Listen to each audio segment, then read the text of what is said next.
does this lexigram thing work? We talk to Kanzi with this.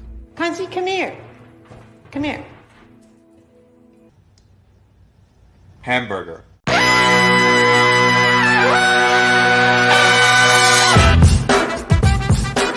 Good morning, Sweet World, and welcome to the No Dunks podcast on the Athletic Network. It's Tuesday, April 6th. I'm J.E. Skeets, rolling this morning with my top shot hot boy, Trey Kirby. Hey-o! Hey, yo! We got the international man of mystery taking it to the max, Lee Ellis. Friend. And last but not least, making the magic happen, it's JD. Hello. There he is, and here we are. Shout out to the stream team joining us live right now on YouTube. Please like and comment and subscribe. Trey and I are actually planning to go live a little later tonight with a new Top Shot Hot Boys. Open up an old pack or two. Find out how we did on our Cool Cats 3 Jokic challenge, if we got low cereals or not. Did you look yet, Trey? Still a secret to me, Skeetsy. Oh, wow. Okay. Content is king. I won't look at anything until it's time. All right. So, make sure you subscribe to No Dunks on YouTube if you're a Top Shot hot boy or girl and you want to know when we're going live. Email us your questions and comments for the next Beach Steppin' podcast. I mean, tomorrow's Beach Steppin' podcast. NoDunks@theathletic.com. Tweet them in at No Dunks Inc. Leave them in the YouTube comments. And finally, immaculate items. Always, always, always available for sale over at NoDunks.com. JD's got the beautiful crew neck. I think those good. are possibly sold out right now. Oh, baby. At least in some sizes. I see a lot of people tweeting at us, when are you getting those back in certain sizes? I don't know the answer to that, but I have run it up the Breaking Tea flagpole. So they're aware. Guys, fun show here today. Got the up-down report, including, as promised, specifically JD's review of Godzilla vs. Kong. I know Trey watched it as well. I sort of half-assed watched it, so we'll get to that. We'll touch on a number of last night's games.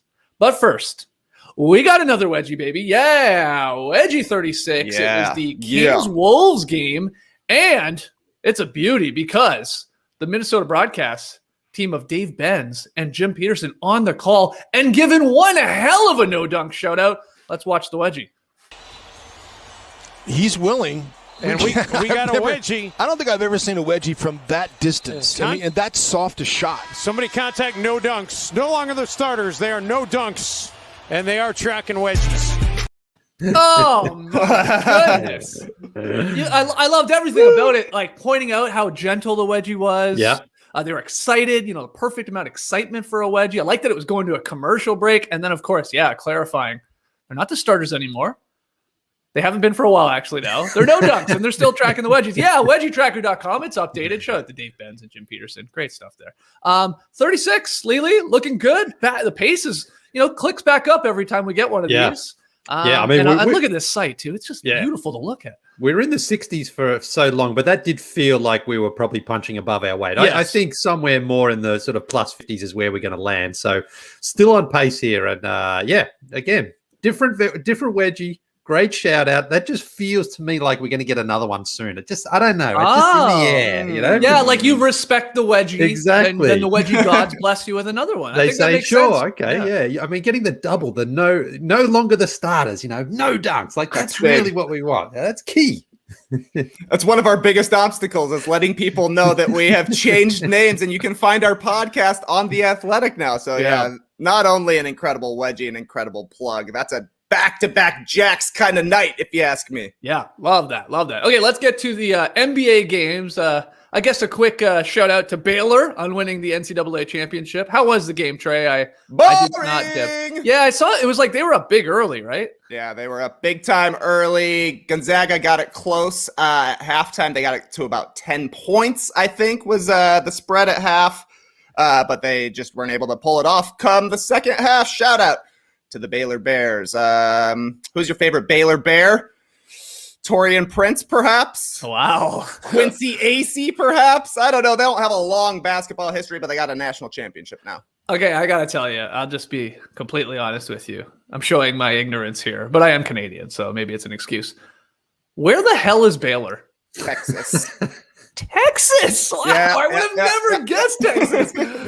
Oh, okay. Well, like where in Texas? I think they might be in Waco, Texas. Oh, okay. Well, all right. A lot of scandals come from Waco. Yeah. But that's where they're at. Wow. Here I was Sarah thinking the Gray whole time the confirming that. Baylor Bears were like in Illinois or something. Lee, where did you think they were? I really hadn't given it much thought, but I would not have said Texas if you'd asked me where they were from. I don't think so. Yeah. Somewhere up in the northeast, I would have thought. But shout out to Baylor. Well done. Shout out to the Baylor Bears. Shout out to everybody in Waco this morning. All right, let's get to the NBA games. We'll start with the Nets losing James Harden, but Kyrie going off, scoring 40 to help the Nets beat the Knicks 114-112. Very exciting finish. TK, big takeaway from this one. Yeah, we've talked a lot recently about where James Harden might fit into the MVP conversation at the end of the season. We've talked a lot about the Nets buyout guys and whether or not it's fair that they're able to acquire these all-stars at the end of their career. But sometimes it's just fun to watch Kyrie Irving go into Mobile View and cook some fools, and that's exactly what it was last night. Amazing stuff from Kyrie Irving. James Harden had been out for a couple of games with a hamstring problem. He came back in. Only was able to play about 4 minutes, had to leave again, so it was on for Kyrie. 40 points on 15 of 28 shooting, 7 assists, but I feel like all 15 of his makes were incredible makes. Yeah. The shot making was absurd last night. He had the left-hander over a couple of guys in the lane. He had a half spin one way, spun back the other way off the glass. A lefty floater through 3 guys. Another impossible bank shot over a double team. He got another dunk, and of course, there was the big one, a dagger 3 off the step back with about a minute left. He teased the Damian Lillard celebration. He wanted to tap that wrist and then thought better of it. Nope. It's all good. It's all good. Nonetheless, one of those buzzy Kyrie Irving kind of nights. One of the best guys to watch when he's on fire. I mean, Julius Randle was doing a pretty good job. He was playing as good a defense as he could on Kyrie Irving, but it did not matter. Nice for Kyrie Irving, too, I think, to have one of these games with James Harden out, with Kevin Durant out, because KD apparently is getting closer to returning. He might be back sometime this week. James Harden, who knows what the Nets are doing with him. Maybe they're just being pretty cautious. Hopefully it's a minor thing. Nonetheless, both of those guys are going to be back. And for the Nets, it'll be time to work out their chemistry, having all 3 of their best players healthy. So when 2 of them are still out, you got to take your chance and really show out when the opportunity is there. Kyrie was awesome last night. The story of the night, on the night when there was an NCAA championship game, I think. Yeah. You know what that reminded me of a little bit? This could sound a little strange. That's like something like Kobe would have done. Maybe it's the fro Kobe too, and then the fro Kyrie. But like, I mean, big game on in college or something else going on in the sporting world where a lot of attention is going to be on that. And Kobe always had the knack, it felt like, Lee, to like go do something special on those nights, to like bring the attention back to him and to his team and to the NBA. I'm with you, Trey. That sort of had the vibe of what Kyrie did last night. What'd you think of this game? Your poor Knicks, so close, so close. Julius Randle had a chance to tie it at the end. And, yes, again. It wasn't that far off, that jumper from dropping. What do you think? They played well, and I do hope we get them in a playoff series. It would be great. I mean, the Nets would win the series, of course, if they have all their guys. But I think just for the battle, I think the Knicks have shown that they're at least going to scrap for it this season. But Kyrie, to me, a couple of times too on those plays, he could have just blown past this defender, but he's like, no, I'm going to pull this back. I'm going to wait for the defender to get set, and then I'm really going to put him in the spin cycle here or do something and do that little, where he comes from underneath the basket and flips it off the back. He just screws it off there. And then those threes as well. It's kind of like, guys are jumping at him, but they just go so cleanly through as well. He was just incredible last night. And, it was a good game, and the Nets had to come back, and they were shorthanded by their standards, if you like. But when Kyrie is in that move and in that groove, he is must-watch TV. You just cannot miss what he's doing because it's so electric out there. So this is a great game, and he looks so cool in those black uniforms as well. He moves around like he's got that real star appeal about him. Like he looks cool. He's making great shots. He's entertaining, and his team gets a win, and he finishes with 40 points. Like pretty much a perfect night there for him. And for the Knicks, I mean, they're certainly a better team than they have been in the past couple of years. You feel sorry for Julius Randle because he seems to have had so many of those late game shots either miss or was it against the Nets that time where he had that travel? I can't remember, but and then after the game, I don't know if you guys saw his son. His son was just in pieces, Julius Randle. He was just like, I despise the Nets, So the family's doing it a bit tough. But overall, another fantastic game. And I saw Worldwide Wob tweeting that he wants to see him in a series, even though he knows the Knicks would lose. But it'd just be great for basketball in New York to have that series, I think. That would be entertaining for sure. You talked about Trey, like Harden now out. When's KD coming back? You got Kyrie there. Like we told the stat the other day, the Nets big three have only played 7 times together this year. In the 3 months they've all been together, 7 games, and they obviously have been still pretty dominant despite missing a guy or two. It feels like every night. I think this is what Steve Nash should do when they're all healthy. Get creative, Steve. Okay, come on, Steve. Play. Let's say Kyrie has awesome first quarters. Play Kyrie with whoever else you want, but keep Harden and KD out in the first quarter. In the second quarter, hey James, it's your time. You're up. You get to play with whoever you want, except Kyrie and KD. KD gets the third quarter, and then Nash has to decide, based on those 3 quarters, which superstars played the best. They get to close it out with the other squad. Get really creative, Steve Nash. Never play them together, because maybe that's the problem, Trey. It'll be a chemistry issue of some sorts when your 3 stars are out there. So just divvy them up and have them have like a little mini game within a game to see who can get that fourth quarter minute. It's like the Offspring and Tass Mellis say, you gotta keep them separated. Maybe that's the key there. Obviously these 3 guys are incredible players. They could all be leading their teams to a 50-win pace if they're the number 1 guy out there. Because look at the team that Kyrie was balling out with last night. Jeff Green had an awesome game, 23 points. He came up big in the clutch. And Alize Johnson, 12 points on 6 of 10 shooting, 7 rebounds. He was just living off of little back cuts, and Kyrie was finding him. The ball was moving. There were questions about the chemistry for the Nets when it was just Kyrie Irving and Kevin Durant. When James Harden showed up, there were even more questions about the chemistry. And I would say there are absolutely 0 concerns with regards to the chemistry on this Nets team. Everybody seems to be on the same page with each other. And even role guys like Alize Johnson, he was basically thrust into the lineup because of injuries to Tyler Johnson and Landry Shamet. So he gets a little taste out there on the floor, and he's able to show up and actually produce in a game where they needed some extra players to just show up and sop up some minutes. Incredible stuff. The Nets look great. Next game, Gary Trent Jr.'s 3-pointer at the buzzer helps the Raptors beat the Wizards, to rally to beat the Wizards. Here's a look at it. I'm glad we're showing it because, down goes Neto. And then Gary doesn't care. It's Gary hours 2 here, baby. Gary hours 3 hits the game-winning 3, and everybody's happy. It finally turns out to something good happening to the Tampa Bay Raptors there, Lee. They usually have been coming up short. It's a lot of Siakam shots in and out and not falling. But what'd you think? A questionable no call, I guess, on Neto. He flails like crazy. There's contact, no doubt. Trent gets his hand up and does. I don't even know if I can't even say he really pushes him, but again, he makes contact. But Neto just really goes flying. Down goes Neto. Yeah, he was pissed off. I will say, I know a lot of Raps fans were pointing this out, playing the homer card, but it did come on the heels of an extremely questionable charge call that went against the Raps, like with about 30 seconds ago. So this stuff even out. But what'd you think? Should there have been an offensive foul call on Gary Trent Jr.? No way, Jose. No way at all. I was just because first time you watch it and I thought, oh, okay, yeah, that's fine, But if they had called that for a foul as an offensive foul, I don't know what I would have done. because I know. Look, there is contact. There is contact there, but Neto just goes completely over the top with it, and that's where I think he did it. He oversold it so much. It's like his arms flailing away like that. Yeah. Just make it look at that. See, because he hits him and he catches it for a beat, and then he decides, oh, hang on, I'm going to go down here. So I'm so glad the referee instead. The referees just sort of said, no, that's just ridiculous. You don't get that call, Harl Neto. But the Raptors actually really, the credit should go to the way they played that last possession defensively. They did not foul, and they only had, I think it was about 3.5 seconds to play with there. So Nick Nurse, I guess, was like, listen, try to get the steal or miss shot rebound. And then we can at least have a shot at this possession here. And they had a timeout too, and he talked about it after. He decided not to because he saw the transition was unfolding.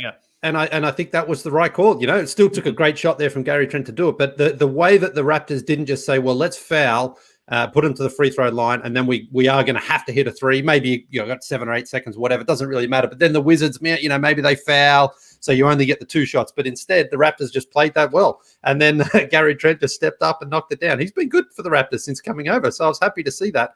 But I was just more happy than anything that the referee's just like, nah. You're not getting that. No way in the world. Wizards, Raptors in Tampa, both teams struggling. Nah, we don't want this smoke from anybody. So good shot, Gary Trent. Because, maybe I haven't seen too much of it from Wizards fans complaining this morning, but no one really. Wizards fans are happy with the loss, man. Yeah, but that's what I mean. No one's really like, oh, we got screwed, man, on that bad call. It was like, no, that was just bad defense from Neto. You just went way too far. So good job, because the Raptors were down. I was going to say they were down 19. The Wizards should have won this game. Yeah. Pretty much the whole game, I think they were down. And it just sort of felt anytime they made a little push, Westbrook and the Wizards were able to keep them at arm's length. So well done to Toronto, and well done, Gary Trent. He has been good since coming over. Raptors fans they're loving this trade. I mean, people love Norm, and he was, as we talked about when he got traded, was instrumental in Raptors series wins. He really was, like big quarters, big dunks, whatever, big games. But yeah, I don't think a lot of Raptors fans love the idea of paying Norman Powell a ton of money when you can get a Gary Trent Jr. who can sort of maybe replicate what Norm is doing. It was a decent trade, I think, and maybe it'll work out for the Blazers. I hope to see Norm obviously have some great moments in the playoffs. But this was without Lowry too. He's still out. No Van Vliet, sort of a late scratch, and Flynn was phenomenal for the Raps. They may have found another sort of gem here in the draft. We'll see. But 4 steals, 3 blocks. The kid could play some defense. And then DeAndre Bembry, former Hawks player, Trey, he was also really good in this game. And I thought did a decent job of trying to slow a guy like Westbrook. So the Raps now are tied with the Bulls in the win column. They trail them overall percentage points. But we still have the Raps Bulls. What are we calling it? Graveyard match, casket match this Thursday for what we're basically going to just twist it into the happy hour. I mean, whoever loses is done. So this is great. Good win for the Raps to sort of get us to that casket match. Yeah, the road to the graveyard match continues. I saw Alex Wong decided he wanted to call Gary Trent Jr. Fun Guy Part 2 after Kawhi Leonard. Right, wow. So I hit him with the Raptors are back. Lowercase back, because they cannot be uppercase. That's fine. Full caps back until they try to beat the Bulls on Thursday. We'll see if it happens, but you mentioned it, Skeets. It was a possible foul call on Gary Trent Jr. on the push-off, but I was completely fine with it because the fourth quarter offense for the Raptors was DeAndre Bembry, Malachi Flynn, and Aaron Baines running offense, and it was working. So much like the referees, I was good on this one. I was happy to see this game over. We don't need to go another 5 minutes to see Aaron Baines versus Alex Len. These guys going at it. A couple of Raptors starting centers from earlier this season. A revenge game for Alex Len. Great win for the Raptors, maybe, unless they were supposed to be tanking, in which case, bad win for the Raptors. Great loss for the Wizards. Yeah, we'll see. All right, next game, Luka, 31 points. Mavericks beat the NBA leading Utah Jazz, 111-103. Utah could not hit the 3-ball much last night, but Mavericks, one of the hottest teams in the league. Lily, what was your big takeaway?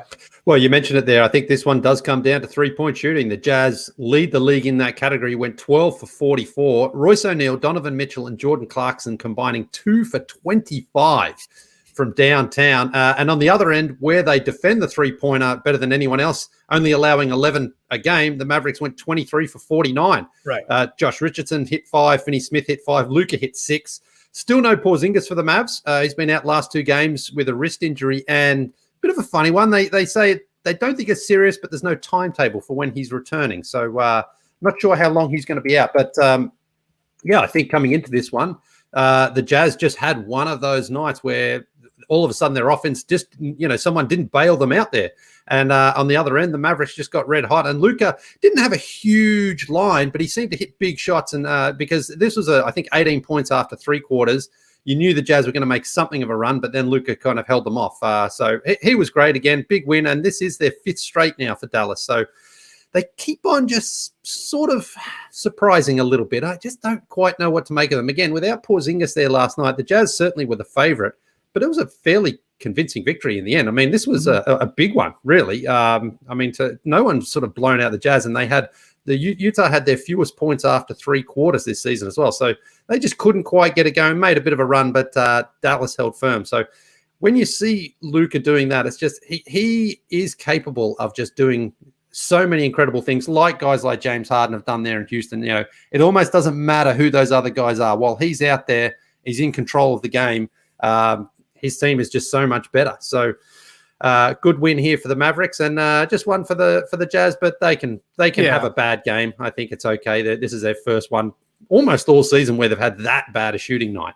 It's fun to watch this race for the 6th seed in the West too, Trey, because the Mavs are still they're still in play to just get right into the playoffs, not have to play in this play-in tournament. Just a reminder, if you're the 7th or 8th seeds, you're going to be playing each other to win the right to the 7th seed, and then the 8th seed would have to beat the winner of the 9th and 10th. But the Mavs, with this little win streak, with the Lakers free-falling, missing their guys, they're right on the heels the Mavs are still the Blazers. It's there. They're a couple games back. It's not a lock, but I don't think it's out of the realm of possibility that they actually get up to whatever, 5th or 6th. You think it's possible, or are they sort of destined to be playing in the play-in game? So what do we got? We got the Mavericks are 2 games back of Portland right now, 2.5 back of the Lakers at 5. And only 3 back of the Nuggets at 4. That seems like a bit of a jump to me to get 3 games back, considering the Nuggets have been playing pretty well so far in the second half of the season. But the Lakers and the Blazers, who knows? With the Lakers, it's all about the injuries. They could certainly continue their free fall. They haven't looked very good with both LeBron and AD out. The Blazers, they're just a little bit hard to figure out. Feels like as soon as they start getting something going, somebody has to miss a little bit of time. We'll see how it turns out, but Lee mentioned it. It's all about the 3-point shooting for the Mavericks. If they're able to shoot as well as they were last night, they are a lot tougher to beat. Just look at Dorian Finney-Smith, 5 of 12 from on the night, a career high 23 points. He came in knowing that he was going to have open shots. Basically, he said, I knew that Rudy Gobert was going to leave me open, so he had the confidence to take him. He knocked him down. 5 of 5 from 3 for Josh Richardson, 3 for Hardaway, 4 for Brunson. 17 3-pointers from those 4 guys. That's great math for the Mavericks, and that's really their special sauce, and that's why they got J.J. Redick at the deadline as well. They don't have stoppers or really even scorers on the wing. They got guys who can really get hot and make some 3-point shots. When it comes to playoff time, when it comes to the playoff push time, and teams are kind of jockeying for position, teams are going to do everything they can to scheme Doncic and take the ball out of his hands. Other players are going to have to hit threes, and they're going to have to score points, and that's how the Mavericks do it, is getting hot from 3. That's why they have one of the greatest offenses in NBA history last year. Haven't shot it as well this season, but last night you see the potential for what the Mavs are trying to do. Every time I look at a Mavericks box score or watch the game too, Jalen Brunson, man, we talked about him weeks ago. Could this guy be like a Van Vliet type? It's every time it feels like now, Lee. He's got, 15 to 20 points. He's hit a couple threes. He plays a decent amount of minutes coming off the bench. He is damn good. And I think to Trey's point, all these other guys, your Finney-Smiths and stuff like that, they're going to get the looks because the game plan is going to be stop Luka, double Luka, get it out of his hands, let anybody else beat you. They have to hit these shots. And I think Brunson's been a really, really good player this year, all season long. Oh, I agree. And I think he's just such a steady hand for them. Yeah. He can play that point guard. He can play those minutes when Luka's not on the court, or he can play with him as well. He's very versatile like that, but he very rarely makes a bad decision. He's got a good IQ. He plays in control. He can get inside, but he hits that 3. He provides just such a consistency for them because those guys like Finney-Smith and Tim Hardaway Jr. and even Kleber, you still just don't quite know what you got of those guys every night. But I feel with Jalen Brunson, you are going to get a consistent performance out of him, and just someone who can provide a little bit of playmaking, a little bit of scoring, defends well, does all those little things, but doesn't have the sort of high highs maybe of a Finney-Smith or a Hardaway Jr., but certainly doesn't have those games where it feels like he just goes 0 for 6 or anything and turns the ball over. He seems to be their most consistent player. And I said, I think it was just last week, I think he's their 3rd best player. I mean, Porzingis by default gets their 2nd best player. Yeah. But I think Brunson probably is because he's just a little bit more reliable than some of the other role players. Lee, are you keeping track of our weird bet that we have going too, by the way? The Tim Hardaway or Terry Rozier scoring more the rest of the year bet? Well, it's not a total point. It's a game high. No, I understand, but are you checking every box score? Hardaway had 16 last night. No, is he leading? Does Terry have more? I don't know. No, no, I haven't checked, but I'm waiting for one of them to at least have a 40-point game, so then we can start really getting excited. Because maybe we should make the bet have that part baked into it. Right. Let's say 35. 35. Okay, 35. Yeah, right. good. That's good. Yeah, because no one really cares if the winner is like 26 points. No. It's like, okay, No. great bet, guys. All right. So the $20 will at least will only go to if one of our guys gets over 35 from here on out. And then if they both do, it's whoever has the most. All right. Then you give me $20, I give you $20. Yeah, exactly. The dumbest bet in the history of NBA podcasts going right now. The only bet going with Tim Hardaway Jr. and Terry Rozier in it. I can guarantee you that. All right. The other games, I'll fire them off here. We can just talk about them as little or as much as we want. But D'Angelo Russell returned to the Wolves lineup. 25 points, and the Wolves beat the Kings 116-106. That was our pick'em game. Stupid Kings. Darius Garland, show the shirt, Lee. Let's go. It's Sexland time, baby. Oh, yeah. The land. Darius Garland of Sexland. He was awesome. 37. I gave him Whoa Boy as the Cavs beat the Spurs. That shirt's really dancing, man. Yeah, I know. He's extra weird today. Yeah, oh boy. I can't tell which one is real bad. Okay, anyway. Speed when they keep looping that video. The new Keanu. Whoa. The Cavs beat the Spurs. Devin Booker scored 36. Suns continue to win. Their sixth straight victory. They're still in second in the West. They beat the Rockets. And then Jeremy Grant scored 21 against his former team as the Pistons dominated the Thunder. So I just wanted to point out a couple things from this. The Suns. I just saw Tim McMahon tweet this morning. Over the last 2 months, the Suns have the best record in the NBA.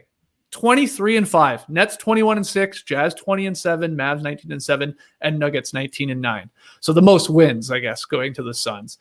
I know they played the Rockets last night, but highly recommend you go check out, even if it's just Booker's highlights from this game. He just took over. Lee. It was a close game, and he just made all the right plays down the stretch. I'm a huge Booker fan, but it's fun to see him on a damn good team that he's put in these positions to sort of take over. Because I thought, again, was amazing in this one, and he's been incredible over the last couple of weeks. Mm-hmm. Yeah, no, it's great. This one was way closer than it should have been here for the Phoenix Suns, but that's okay because, again, we want to see Phoenix in close games, how they close out. Who do they go to? Do they go to their star or do they go to Chris Paul? I mean, Chris Paul's obviously a star, but Devin Booker is the guy who should be taking over. So this is a sort of win they need. They need to feel these on the road as well, where they're just not playing, they're not cruising along. They have to have a guy who they can rely on, and that's where we want to see Devin Booker, because down in the bubble, that's kind of what he was. And he's now, I mean, the Suns are an absolute lock for the playoffs. They're not going to miss it now. So they need to get ready for these sorts of moments, because they could find themselves up against like the Mavericks or the Blazers in the first round. Now, the Suns could obviously very well have home court advantage as well, but you're going up against a couple of guys who do have some playoff victories and some clutch moments. So they're going to have to be ready for that. So I'm very happy to see Devin Booker stepping up, because Chris Paul has been great, but Devin Booker, of course, is the future of this franchise. Whoever the Suns play in the first round, Trey, I feel like it's going to be the best series from the first round, at least in the West. Like if it's Suns, Mavs, Suns, Blazers, like I think that will be a bloodbath. I think that would be a long series and probably a very entertaining series. Yeah, what do you think either about Phoenix and their run here or any of those other games that I sort of took us through? It'll be interesting to see what actually goes down in the jockeying position of the season, because if you're looking at the top 4 teams in the Western Conference right now, Jazz, Suns, Clippers, Nuggets, despite the fact that they've been one of the best teams in the league, you're probably gunning for the Suns, I think, just because they haven't been there. You know, you want to see all these young players they've got in the hot house of the playoffs and how they respond to some tough stuff. Like, I mean, I don't know. Would the Blazers be favored over the Suns just if Lillard comes into the series averaging 30 a game with 10 assists? Who knows? The team that people are going to be picking on is the Suns, just because it's their first postseason experience. You know, they are getting to the playoffs as a huge accomplishment for Phoenix. So I don't know. They've been really good. They do it on both sides of the ball. A great game for DeAndre Ayton last night. They at least have a big guy who is a solid presence at the rim, can play a little bit of defense and hit the glass. So they're not going to be an easy out, but it is going to be the team that the lower seeded teams want to play, I think. I think you're right, but I'm glad you slipped it in there. This team, the Suns, they're good on both ends. Like, this is not just like the case of like, to even compare them, let's say, to the Mavericks of last year. Like you said, they were like on fire from, distance. They had just this unbelievable offense. They won a lot of their games that way. That's not really what the Suns are doing lately. Like, they're top 7 right now as of today offensive rating and defensive rating. I think Monty Williams has a case for coach of the year. I think it should be in play. I wonder if he wins it because people will just think, well, Chris Paul's sort of the coach of the team coming in there, so maybe that hurts him. But anyway, I get what you guys are saying, that people would probably pick the Mavs. They'd probably pick the Blazers in a first. I'm not sure that's the case. The more I watch the Phoenix Suns, the more I'm a believer, and people are just going to go, that's the regular season. But it's not like Chris Paul hasn't been in these big series and games. And if he is the true leader, like if you want to say that, that's fine. And the rest of the guys have fallen into order, like into place. Booker's still like their best player, being at the age he is and the potential he has. But I don't know. I'm just convincing myself they could beat those teams. I guess what I'm getting at. They could. They could. But I would pick Dallas and Portland today in a 7-game series over them. I just would have more faith in Lillard. I'm not so sure. And Doncic. But the interesting thing is, let's say the Suns finish second, then you ideally want to finish 7th, but that puts you in the play-in tournament. You want to be in 6th for the safety. Right. Then you face, potentially maybe the Clippers or the Nuggets in that first round. So you sort of want to be like, well, I don't really want to have to go through the play-in tournament, but then maybe that is a safer path to facing Phoenix. But this is a fair. It's fair to be suspicious of the Suns simply because we just haven't seen a team in the West take a leap from no playoffs for years to second. And it is hard. It's just so much harder to then convince people that you can do it in the playoffs, because you mentioned Chris Paul. He's been there, but he's also had some moments where he's kind of blown it in the playoffs as well. So this is just a fascinating series and a season here for Phoenix. And I hope they can go further than just making the playoffs. But I certainly think the sexy upset pick would be whoever they're facing in the first round if the standings finish as they are today. Right. All right. Well, we're going to get to the up-down report. Got some fun topics there. But first, a quick break to hear from our sponsors. Blinkist, guys. Blinkist. It's my new thing. It's, you'd think that I would have gotten a lot of reading done during this last year during the pandemic, but I haven't. I don't have the time. Actually, that's not true. I got tons of time. I just hate reading. And the reason I don't like reading is because I kind of suck at it. I'm very, very, very slow reader. It takes me like almost a year to get through this book that I'm reading right now. And that also includes audiobooks because I'm constantly rewinding because I'm always daydreaming. I'll daydream through an entire chapter and then I have to, what did I just listen to? So I have to go back. But here's the thing. I do like being smart and I do like knowing what I'm talking about. So Blinkist is perfect for me. Blinkist is really unique and it works on your phone, your tablet, or your web browser.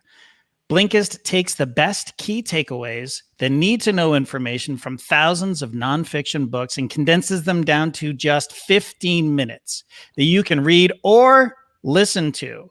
And what I love about it is that I can blow through books that I never would have considered reading otherwise. There's a book on there called Soccermatics by David Sumter. Mathematical Adventures in the Beautiful Game. Soccer plus math? No thanks. But I'm good. Yeah. But on the other hand, I'm kind of curious. So, why not? It's 12 minutes of my life and hey, I might learn something. Also, Rachel is constantly on my ass to read a bunch of books. She's got a whole section of the bookcase that's dedicated to books that JD will be reading. On there is Enlightenment Now by Steven Pinker, Never Enough by Judith Grisel, Making Sense by Sam Harris. I can blast through this while folding my laundry this afternoon, all 3 of those books. So I'm good. With Blinkist, you can get unlimited access to read or listen to a massive library of condensed nonfiction books. All of the books you want, and all for one low price. Right now, for a limited time, Blinkist has a special offer just for our audience. Go to Blinkist.com/NoDunks, try it free for 7 days, and get 25% off your new subscription. That's Blinkist, spelled BLINKIST.com/NoDunks to start your free trial. And you'll also get 25% off, but only when you sign up at Blinkist.com/NoDunks. Bold statement here. Bombas makes the most comfortable socks in the history of feet. Yes. Wow. That's crazy. They've literally rethought every little detail of the socks we wear to make them way more comfortable. We talked about it yesterday. I wear these every time I play basketball, which unfortunately over the last year hasn't been a whole lot. But before that, that's all I wore. I love to hoop in these. They look good. They're extremely comfortable and, high quality. But these socks do more than keep the feet cozy. They help give back to the most vulnerable members of our community because for every pair of socks you purchase, Bombas donates a pair to someone in need. I love that. The generosity of Bombas customers has allowed them to donate over 40 million pairs of socks and counting through their nationwide network of 3,000 plus giving partners. And the impact is more powerful than ever. To those experiencing homelessness, these socks represent the dignity of putting on clean clothes, a small comfort that's very important right now. So give a pair when you buy a pair and get 20% off your first purchase at bombas.com/nodunks. That's BOMBAS.com/nodunks for 20% off your first purchase. Bombas.com/nodunks. Let's jump right to the up-down report. Prepare your tunties. It's the up-down report.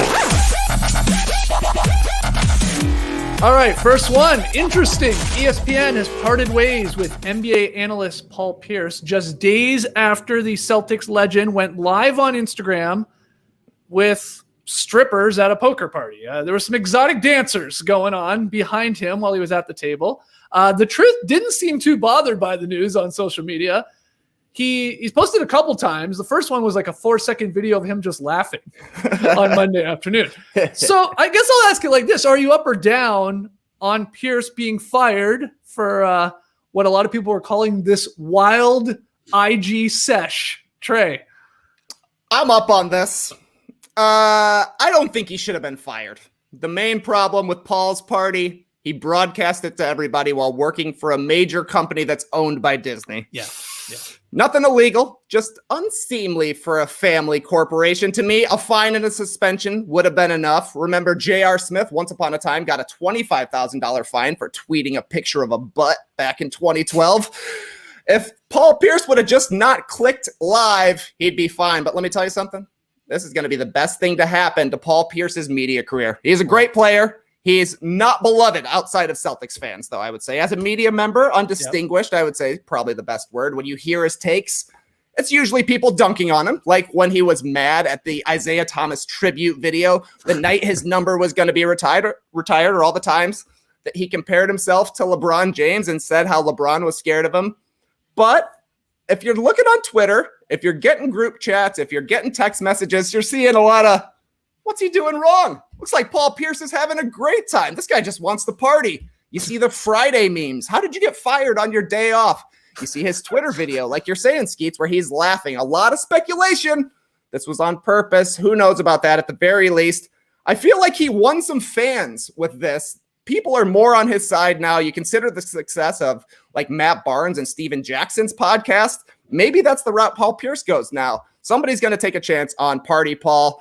Who knows? If this was on purpose? A lot of people think he just wanted out of his deal because why would you go live doing this more than once? A fair criticism, but I think Paul Pierce is going to be okay at the end of this. Okay. Lee, what do you think? Thumbs up or thumbs down on ESPN's decision to part ways with them, fire them, however you want to call it? I'm down on that because I agree with what Trey's saying. I don't think it was a fireable offense. A little distasteful, sure, I get that. But more a reprimand. And you're saying how maybe Paul Pierce did this to try to get out of his contract. Well, I also think ESPN maybe were looking for a reason to fire him. Yes, great, we can do this. Because, okay, let's say, hypothetically, an ESPN personality gets seen coming out of a strip bar. Do they get fired then now as well? I mean, is that any worse if you just get seen coming out? I know Paul Pierce went live. That's what ended it for him. But are they saying any association with strippers or strip bars is a fireable offense? What he did, like, it's his day off, it's his private time, all that. I get it. Just think that they probably took the moral high ground a little too high here, ESPN, as if he's doing something that's completely, unforgivable. I think it's more like, come on, man. Don't do that again. We're going to suspend you for 2 weeks here, and then move on from it. But I saw Richard Deitch, the Athletic senior sports media writer. Excuse me. I thought he was bang on when he said that he would have guessed ESPN would have just waited out the news cycle on this one, right? But the reality is Pierce isn't a different maker on television for them, and the rules for television different makers are not equal versus others. Right. What he's saying is what you're getting to there, Lee. Yeah. If Paul Pierce is, I don't know, maybe more liked as an analyst, more prominent as an analyst, an NBA analyst, then maybe that's the route they would have taken. Like if they really, really wanted to keep him, but it feels like they're like, okay, well, we'll just let him go and we'll move on, and maybe it'll work out for him and it'll work out for us as well. Also, Matty O, I got to bring him up because we were talking about this in our group chat when it was popping off there on late Friday night, early Saturday morning. Mm-hmm. I thought Matt was right when he said about Pierce going live on Instagram.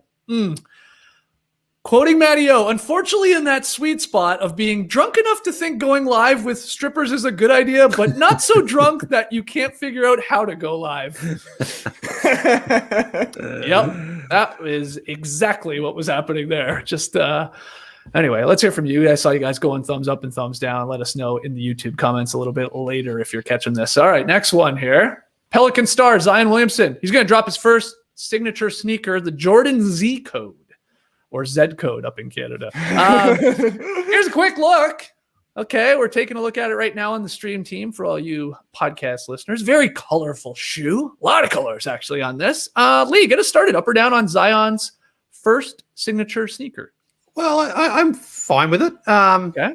It's a very tough sort of market he's trying to break into because signature shoes, who's got a really noticeable one? Obviously Jordan. Kobe, Kyrie, Kevin Durant, I guess, but it's very, very hard to sort of get some traction there, I think, in that market. So I think the Jordan brand are hoping he can do it. And this first one will probably be largely forgotten if they are successful because they'll get new ones. But then you might also remember it as the first one. But it's colorful. It's just, it's fine. It's fine. It's just like I say, because he's not a big man, but I wouldn't say he's like a guard either. And I think just those sort of shooters are the guys who tend to be more successful in selling shoes, in moving shoes. Big guys who dunk, just from what I remember, Shaq and Dwight, those guys tend to not be able to move as many shoes as the sort of more guard swing player position. So it's going to be very tough for them, I think, to get him into this field because it's such an impossible market to break into. Trey, you're the soul man here. Are you thumbs up or thumbs down on these? What are they called? The Jordan Z codes. The Z code, the Z code. I wonder if that will catch on. I'm actually with Jerry here. I'm an up and a down. They're not great. They're not terrible. To me, the colorway is off. I personally don't like the Mardi Gras, very festive colorway they're going, but once they simplify things, maybe go with a black and white, a white and black, whatever it is, it reminds me a little bit of the Jordan 11 and the Jordan 12, the color blocking where there's kind of like an upper part of the upper and a lower part of the upper that are just different colors. It looks a little bit like a marching band spatted shoe, which is a classy look. And I like that these don't look ridiculously huge like some of the LeBron shoes because, as we know, Zion blew out a shoe when he was playing at Duke a while ago. So you would think they're going to give him a super heavy-duty reinforced shoe, which a lot of the LeBrons early on were. These look, like Lee's saying, kind of halfway in between a guard shoe and a big guy shoe, which I think is a smart move because, big guy shoes, unless they're the Shaq Gnosis or maybe the pumps back in the day, they don't move quite as well. No, they just look, at least this colorway too. To me, it looks like a Westbrook meets a Kyrie meets, a couple other variations out there, but I don't hate them. I actually like, you sort of can't see it with this photo I pulled, but the little ZW, for his initials. I don't mind that little logo he's got going there. Yeah, they're fine. I think I'd like to see these in other colorways, I think is what you're getting at too, Trey. And I agree with that. Otherwise, they don't look that bad. I don't think I'll be rocking them, but people are thumbs up and thumbs down, as is the case in many of these topics. All right, our final one. Maybe it'll just be all thumbs up. I don't know. It's got a great rating still, I think, on Rotten Tomatoes. But we've been teasing it for a while. Come on back here, JD. It's Godzilla versus Kong. I wanted to put it in here. Up or down on it? You watched it. Trey watched it. What's the review? Well, I am unfortunately down. Oh, sorry, guys. Yeah. Well, can we stop with this attitude I've been seeing all over the place where everybody is just completely satisfied because a movie delivers on its title? Like, woo, I signed up for Godzilla versus Kong, and that's exactly what I got. Thumbs up. No, I mean, they did fight. They did fight. Yes, they did. And the other thing that drives me crazy, and this is what everybody's saying about this movie, is, oh yeah, it was fun. It was fun. It's like, that's not good enough. It's not good enough to just have fun. If I wanted to have fun, I'd go ride my longboard. I want to be moved, man. Like, there's no reason why a movie like this can't be, interesting and moving. I mean, it's just, it is what it is. It's like watching wrestling, but without all of the stuff in between wrestling, the interesting parts where, they're trash talking each other and, or Survivor where we're just going to watch the challenges. We're not going to get any of the intrigue or the plot or the layers of what's going on. It's just, okay, I guess, like, it's like a roller coaster of a movie. It's fine, I guess, but I like, it's got dipped down to 79% or 76% on Rotten Tomatoes, and that's high to me. That's right. And the audience score is like in the 90s still. So I don't know. I don't want to be the old guy party pooper, but goddamn, like, give me some substance. Like, the funny characters aren't funny. You know, the villains are not there. Like, they're just it just sucks. I don't know. Kong was kind of cool though. Kong was cool. Kong looked cool. I thought. Yeah. I thought it looked pretty good. Kong is soft. Like, I can't step to Godzilla at all. Wow. Everybody who voted that Kong would beat Godzilla in one-on-one should be ashamed of themselves, because this guy gets the floor mopped with him. Godzilla, they first battle out in the water. Not even a chance for Kong.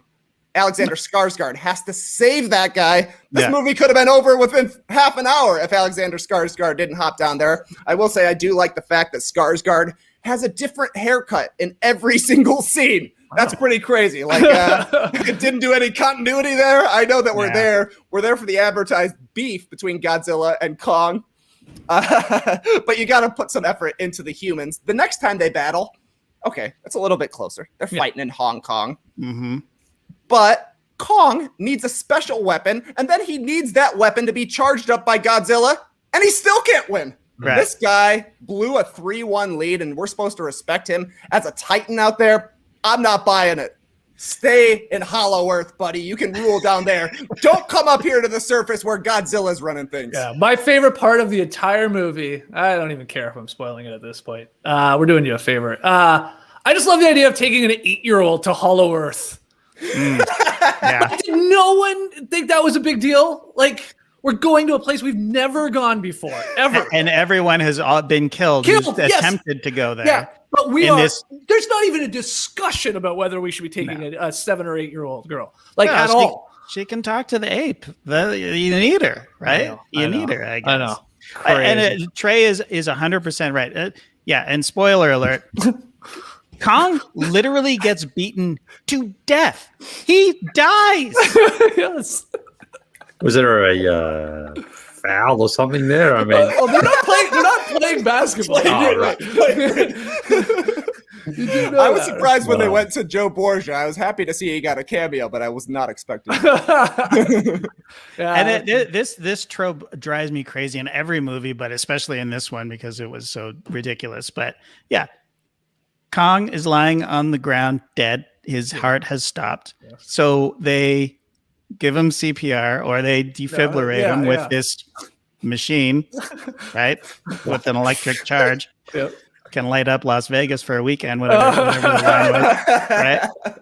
And this happens in every movie that it does this. Like, the guy is dead. He has been beaten to death, but suddenly, we just have to start his heart, and now he's good to fight again. Like, it's just, what about all of his other injuries? Like, what about the reason his heart stopped in the first place, which was he was beaten to death. Like, his rib cage was probably crushed. Like, You know what I'm saying? It would be a great movie if they actually did play 1-on-1 and then Kong's like, my hamstring. I can't pull it up. Daddy, you remember the old days when Hulk Hogan used to be put into a sleeper hold and the referee would come and lift his arm and he would drop it and do it on the second time and drop it. And then on the third, it would be like... It's because the power of the Hulkamaniacs, man. Don't you know anything? No, that's what I'm saying, though. I think Daddy wanted a little bit more of this. Like, so the CPR... Yeah, it's a little bit tacky. I don't know if you can get someone else to do something, but that's the sort of wrestling drama that I thought you were hoping to see. I guess. But, what if we see Godzilla versus Kong 2 on the WrestleMania card this weekend? That's coming up. Maybe I'll be on the second night. All right. Well, apologies if we did spoil that movie for you. But you probably had a good idea what the hell's going to happen in it anyway. It was as advertised. They did fight, and there are still some factoids out there that we haven't completely spoiled. But come on. Honestly, a joke if you think that King Kong could beat Godzilla at anything. How dare you say that? How dare you say that to me? You don't have me convinced that King Kong was going to body Godzilla, and Godzilla is like 100 times bigger than King Kong. This is ridiculous. Oh, that drove me nuts, actually. At times, I couldn't figure out how big is King Kong. Because I'm convinced, like, it would change, like, the perspective of how large he actually was. Am I crazy for this? Like, it just didn't make sense sometimes. Yeah. Like, is he as big as an aircraft carrier or is he not? Right. Because it felt like sometimes he could barely be on it and other times it was no problem. And then you involve the humans and it's like, they shouldn't be even able to talk to each other because of like the sheer size difference. I don't know. I love the part where the little girl holds up her finger and then Kong puts his finger down for them to touch fingers. He would crush her, wouldn't he? Like accidentally. Yeah, 100%. All right. Godzilla versus Kong. Lee, are you intrigued enough by this discussion to watch it? No? No. Hey, I shan't be watching.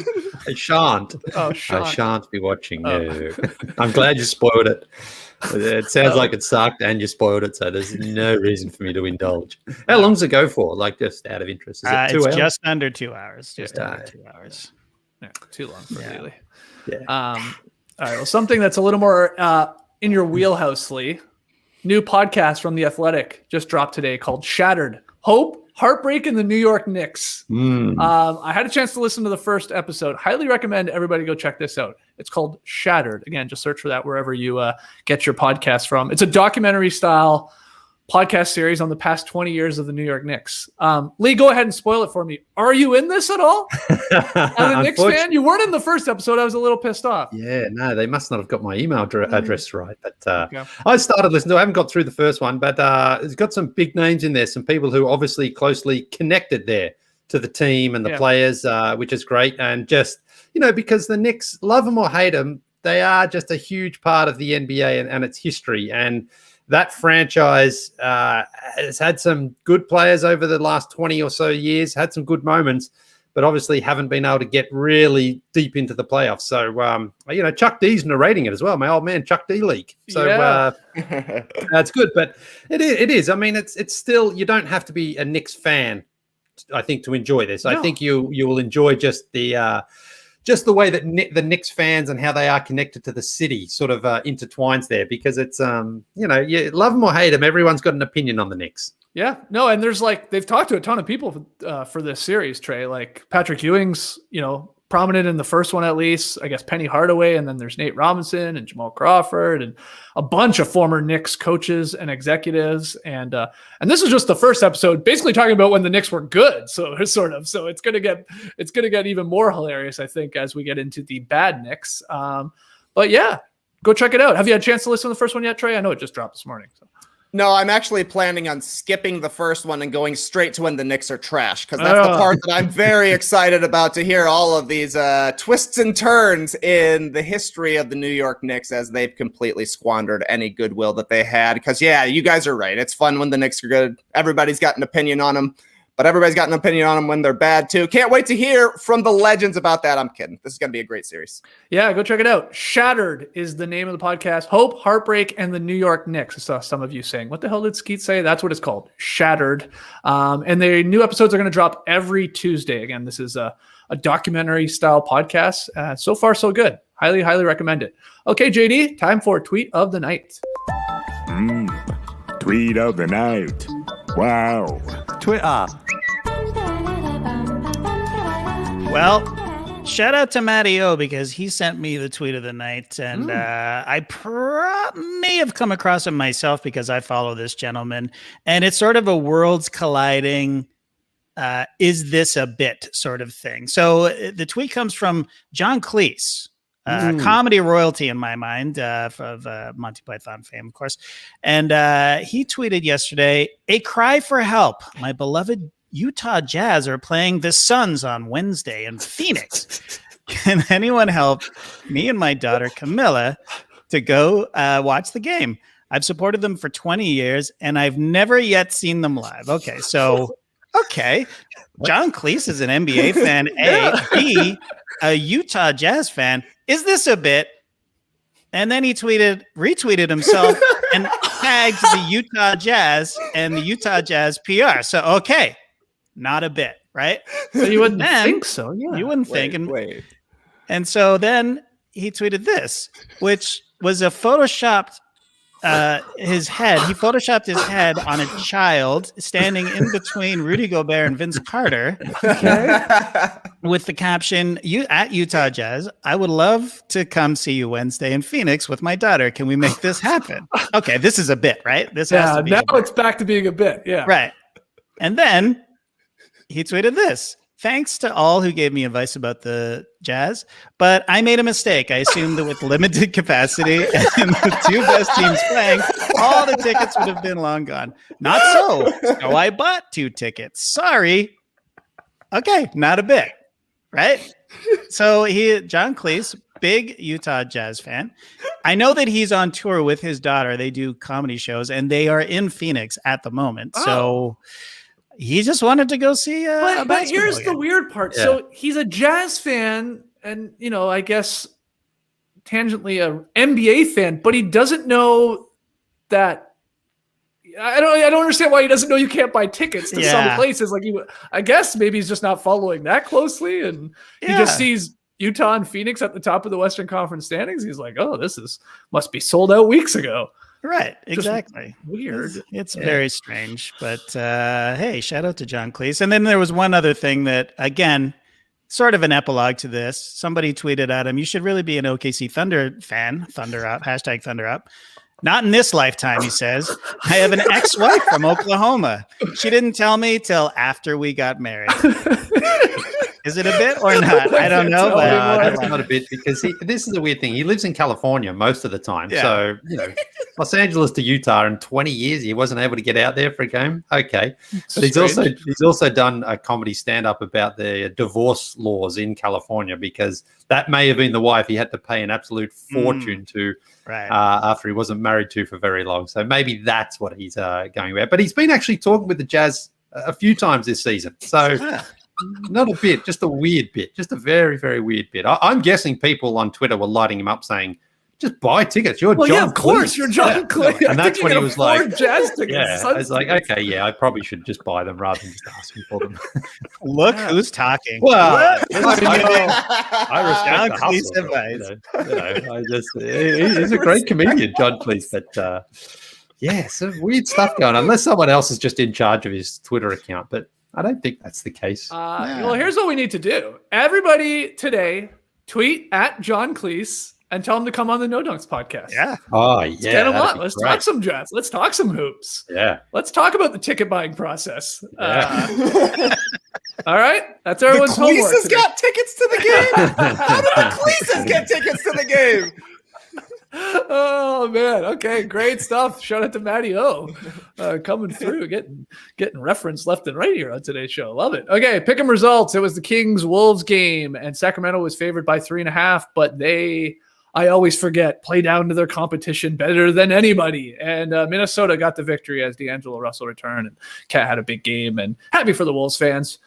Good victory there for a few of us out there, right? Tass and Lee had Minnesota, where Trey and I believe had the Kings. So another loss. I'm struggling lately, but tonight's game, I'm going to bounce back here. It's a Sixers-Celtics. Sixers on the road in Boston, favored by 1.5.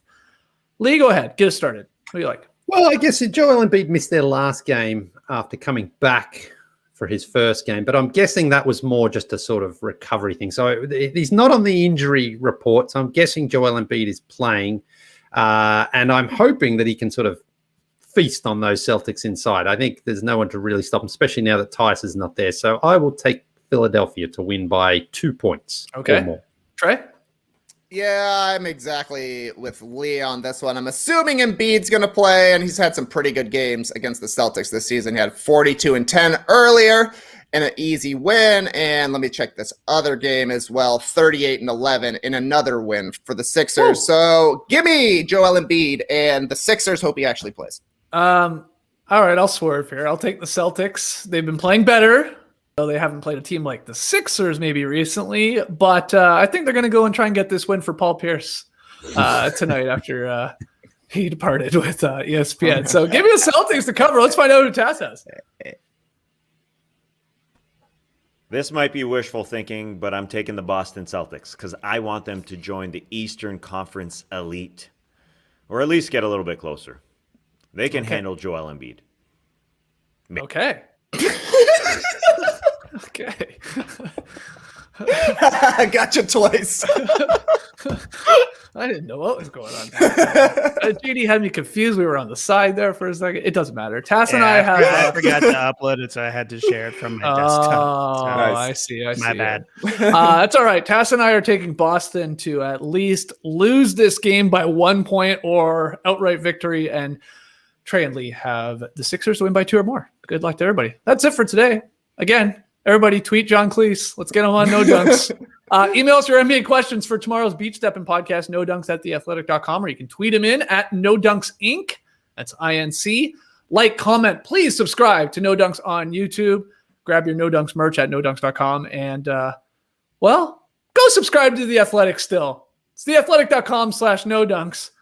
Unfortunately, the $1 a month deal is now gone. That's why I told you guys, you got to be on it. You got to take advantage, but you can still sign up, of course, and become a member of The Athletic. Subscribe to The Athletic for very, very few dollars at theathletic.com/no dunks. What are you laughing about, Lee? Shout out to Sam Unono. He's already tweeted John Cleese. Hey, John Cleese, come on the No Dunks podcast. Yeah, let's talk hoops, John. All right, guys, we will be back. Well, later tonight, the Top Shot Hot Boys will be firing up a live stream, having some fun, opening an old pack, finding out what Jokic we got in our Cool Cats challenge, whatever else we get up to over there. So join us then. Subscribe to No Dunks on YouTube so you know when we go live. Tomorrow, Tess is what you need to know, then The Daily Show, and then Beach Steppin'. Clipper Bros. You heard it here first. Have a great time. Turn up. Love you guys. Awesome. Thanks for joining us. And remember, if you want to have fun, go ride a longboard. Embrace the day, people.